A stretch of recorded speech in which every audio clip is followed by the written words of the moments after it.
শনিবার উদয়পুর মহকুমা CPIM party অফিসের সামনে কৃষক সংগঠনের উদ্যোগে ও বিলের কপি পোড়ানো হয়। এই বিক্ষোভ কর্মসূচিতে উপস্থিত ছিলেন সিপিআইএম উদয়পুর মহকুমা কমিটির সম্পাদক দিলীপ দত্ত সহ পার্টির দলীয় নেতৃত্বরা।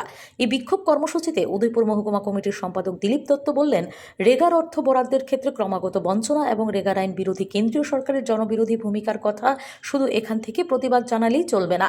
কেন্দ্রীয় সরকার রেগা বন্ধ করে দিতে চাইলে সারা দেশে প্রতিবাদ আন্দোলন গড়ে তুলতে হবে। এই প্রতিবাদ সারা দেশের নজরে আনতে হবে। বর্তমান কেন্দ্রীয় সরকার ক্ষমতায় এসেই যখন রেগা সংকুচিত করতে উদ্যোগ নিয়েছিল, তখন ত্রিপুরায় প্রথম এর বিরুদ্ধে প্রতিবাদ আন্দোলন সংগঠিত করেছিল।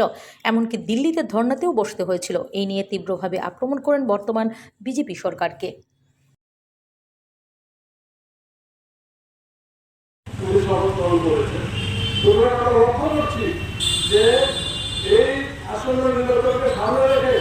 বর্তমান বিজেপি সরকার এত বেশি ভীত, এত বেশি আতঙ্কিত, এত বেশি অপরাধগ্রস্ত, যেটা করতে যাচ্ছে সেটাতে হেল্প করছে।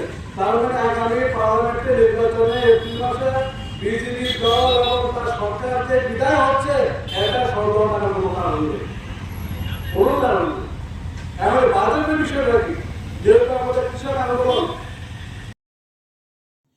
Bureau report, S Bharat live 24 hours.